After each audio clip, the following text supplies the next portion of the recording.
तो आज का टॉपिक है electric potential at any point due to dipole.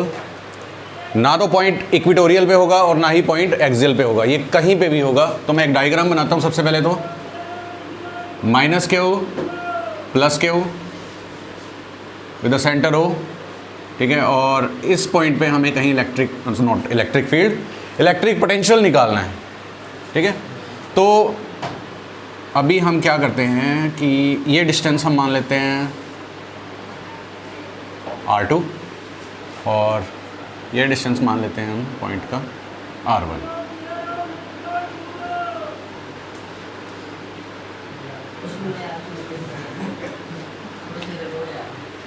तो ये हमारे पास डाइपोल है AB और P पॉइंट पे पोटेंशियल निकालना है। जो डाइपोल की लेंथ होती है वो कितनी होती है 2a, ठीक है। इसे फाइंड आउट करने के लिए सबसे पहले तो मैं potential at point P due two plus Q charge और माइनस क्यू चार्ज दोनों निकाल लूँगा। तो हमने डाइपोल कंसिडर कर लिया पहले। Consider an electric dipole consist of two equal and opposite charges.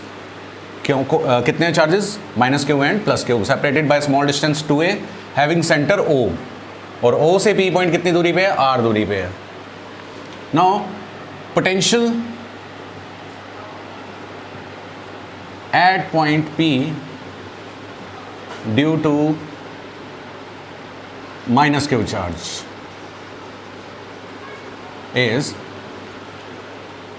V minus लिख रहा हूं मैं इसे। फॉर्मूला क्या होगा, माइनस के क्यू बाय डिस्टेंस कितना। Similarly potential at point P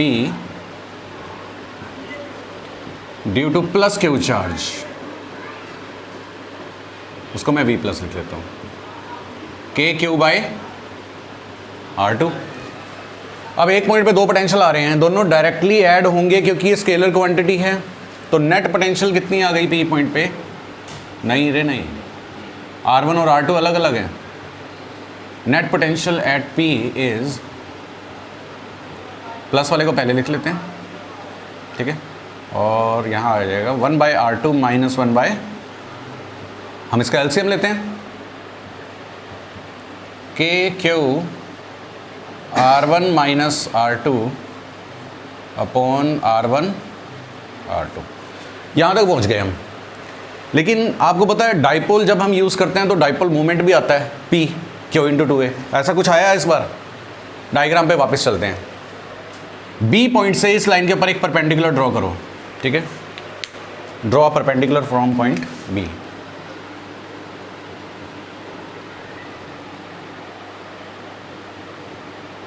ये 90 डिग्री। अगर मैं इस लाइन की बात करूं, ये पूरी R1 है, ये पूरी R2 है। अगर ये परपेंडिकुलर ड्रॉ कर दिया तो ये लाइन और ये लाइन इक्वल आ गई है ना। तो ये फालतू का डिस्टेंस क्या R1 माइनस R2 नहीं होगा। यहां तक समझ गए। ये पूरी लाइन R1 है, ठीक है, ये लाइन R2 है। मुझे सिर्फ इतना हिस्सा चाहिए। तो ये वाला हिस्सा जो है ये R2 के इक्वल है, तो ये कितना आ जाएगा R1 माइनस R2। अब आप एक बात बताओ, ये R1 माइनस R2 किसके इक्वल आएगा, क्योंकि ये इस ट्रायंगल का बेस है और हाइपोटेन्यूज हमें कितना दे रखा है 2a, तो बेस आ जाएगा 2a cos थीटा। तो क्या ये वैल्यू जो R1 माइनस R2 की है, क्या ये 2a cos थीटा भी है, बोलो। So R1 minus R2 is equal to 2a cos theta. तो मैं यहां पे तो लिख दूंगा 2a cos थीटा।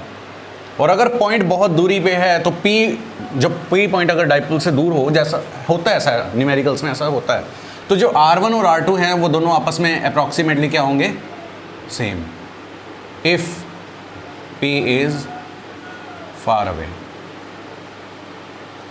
अगर P पॉइंट बहुत दूर होगा तो वो R1 और R2 क्या होंगे, आपस में इक्वल।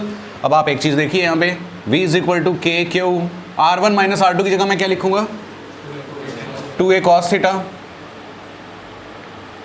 अपॉन में R स्क्वेयर, क्योंकि R1 और R2 दोनों लगभग बराबर होंगे। अगर पॉइंट दूर होगा तो R इंटू R स्क्वेयर बन जाएगा, Q इंटू 2a क्या बन जाएगा, P।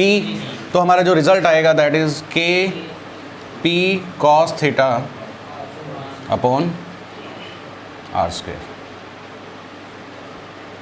That is the potential at any point P. Clear ये बात। तो आप इसे नोट कर लें।